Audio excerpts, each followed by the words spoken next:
రేవంత్ రెడ్డి గారు నోరు విప్పితే అబద్ధాలు తప్ప ఏమి ఉండవు అని మరొకసారి రుజువైంది. ఆయన తీరు ఎట్లా కనబడతా అన్నారండి. చేయలేదా? నువ్వు కూర్చో భయ్య. సరే,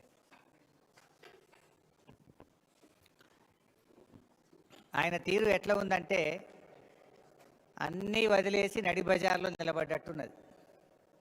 నిండా మునిగినోనికి ఇంకా నాకేముందన్నట్టు అబద్ధాలు అసత్యాల ప్రవాహంలో రేవంత్ రెడ్డి గారు మునిగిపోతూ ఉన్నారు.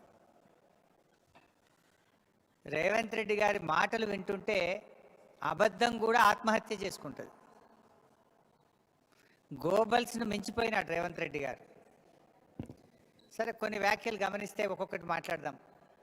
ఎల్లంపల్లి ప్రాజెక్టును మేమే కట్టినాము అంటాడు.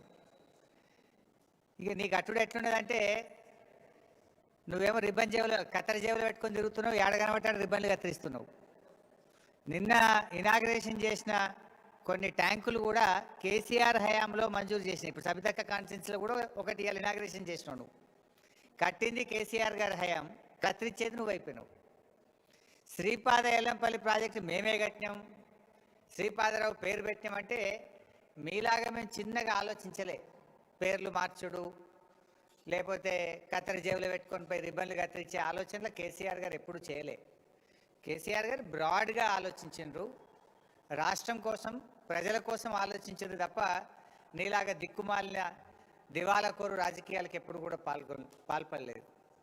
ముఖ్యంగా మీరు చూస్తే ఎల్లంపల్లి ప్రాజెక్టు అసలు కాంగ్రెస్ హయాంలో పూర్తయిందా? అది బీఆర్ఎస్ వచ్చిన తర్వాత ఆ రోజు నీటిపారుదల శాఖ మంత్రిగా నేనే ఉన్నాను. దాంట్లో హై లెవెల్ బ్రిడ్జు పూర్తి కాలేదు, R&R పూర్తి కాలేదు, ల్యాండ్ ఎక్విజిషన్ పూర్తి కాలేదు, గ్రామ ప్రజలను ఖాళీ చేయించలేదు. బీఆర్ఎస్ వచ్చిన తర్వాత ఎల్లంపల్లి ప్రాజెక్టు మీద 2052 కోట్ల రూపాయలు ఖర్చు పెట్టి ఆ ప్రాజెక్టును పూర్తి చేసి 2016 సంవత్సరంలో పూర్తి స్థాయిలో 20 TMCల నీళ్లు నిలిపాం. అంటే it took us more than 2 years. 2052 కోట్ల రూపాయలు బీఆర్ఎస్ ప్రభుత్వం ఖర్చు పెట్టింది. నీ లెక్క చేయాలంటే 2052 కోట్లు ఖర్చు పెట్టినాం కనుక పోవాలి, ఎల్లంపల్లి కాడ మీటింగ్ పెట్టాలి, శిలాపాలకు వేసుకునేది ఉండే, రిబ్బన్ కత్తిరించేది ఉండే. కానీ మేము పని చేయలేము.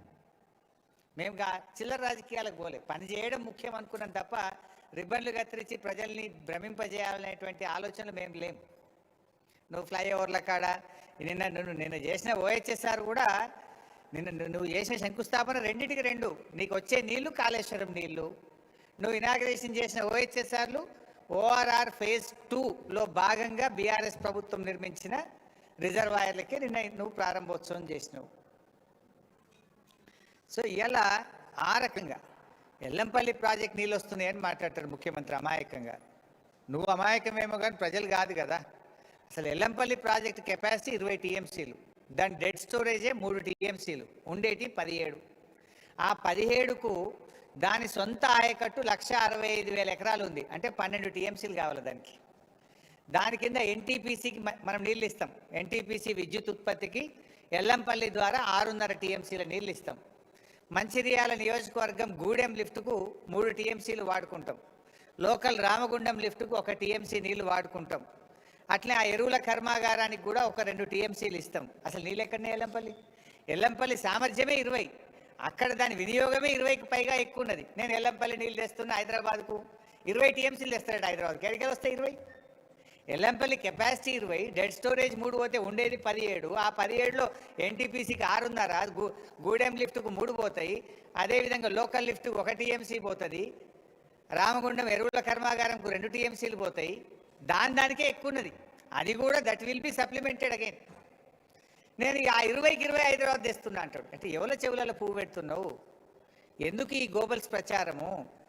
ఆ కుర్చీకున్న గౌరవాన్ని ఎందుకు తగ్గిస్తా ఉన్నావు? నేను అడుగుతా ఉన్నా. పోనీ ఎల్లంపల్లి నీళ్ళు తెస్తున్నా అన్న ఒక్క నిమిషానికి.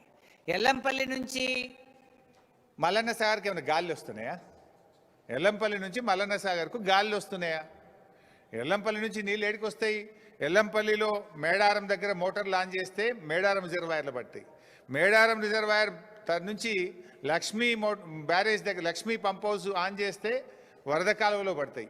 అక్కడ నుంచి మిడ్ మానేర్లో మోటార్ లాంచ్ చేస్తే మన అనంతగిరి రిజర్వాయర్కి వస్తాయి. అనంతగిరి రిజర్వాయర్లో మోటార్ లాంచ్ చేస్తే ఇవన్నీ కాళేశ్వరం మోటార్లు, కాళేశ్వరం రిజర్వాయర్లు. అనంతగిరి దగ్గర కాళేశ్వరం మోటార్ లాంచ్ చేస్తే రంగనాయక్ సాగర్ రిజర్వాయర్కి వస్తాయి. రంగనాయక్ సాగర్లో కాళేశ్వరం మోటార్ లాంచ్ చేస్తే మల్లన్న సాగర్కి వస్తాయి. All these are part of Kaleshwaram. యాడికెళ్ళి వస్తాయి? ఎల్లంపల్లికెళ్ళి వస్తున్నాయి. మేము కట్టి ఆ ఎల్లంపల్లికి 2000 కోట్లకు పైగా బీఆర్ఎస్ఏ ఖర్చు పెట్టింది, బీఆర్ఎస్ఏ పూర్తి చేసింది. ఆ ఎల్లంపల్లి నుంచి మిడ్ మానేర్ దాకా కూడా టన్నెళ్ళు కానీ, గ్రావిటీ కెనాళ్ళు కానీ, రిజర్వాయర్లు కానీ, సబ్స్టేషన్లు కానీ, పంప్ హౌజులు కానీ అన్నీ నిర్మించింది బీఆర్ఎస్ఏ. కాళేశ్వరంలో భాగంగానే నిర్మించాము. ఆ కాళేశ్వరం సిస్టమ్ ద్వారానే మల్లన్న సాగర్ వరకు నీళ్ళు వచ్చినాయి. అంతెందుకు, కేసీఆర్ గారు ముందు చూపుతో హైదరాబాద్ మంచినీళ్ళ కోసం మల్లన్న సాగర్ దగ్గర ఒక స్లూయిస్ కూడా పెట్టిండి. ఆ రోజే మల్లన్న సాగర్ కట్టలో అంతర్భాగంగా ఒక స్లూయిస్ నిర్మాణం కూడా చేసి పెట్టినాం. ఆ రోజే నువ్వు కొత్తగా కట్టందవి స్లూయిస్ పెట్టేది కూడా లేదు. ఆ రోజే కేసీఆర్ గారు ముందు చూపుతో పెట్టిండు. కేసీఆర్ గారి ఆలోచన ఏముండే? 10 టీఎంసీలు ఎల్లంపల్లి నుంచి ఇప్పుడు నడుస్తున్న సిస్టమ్, 10 టీఎంసీలు కొండపోచమ్మ సాగర్ నుంచి, 10 టీఎంసీలు మల్లన్న సాగర్ నుంచి అని చెప్పి స్లూయిస్ కూడా ఆ రోజే కేసీఆర్ గారు నిర్మించిండు మల్లన్న సాగర్కు. దాని నుంచి నీళ్లు తెచ్చుకుంటా ఇది నేను తెస్తున్నా ఎల్లంపల్లి శ్రీపాద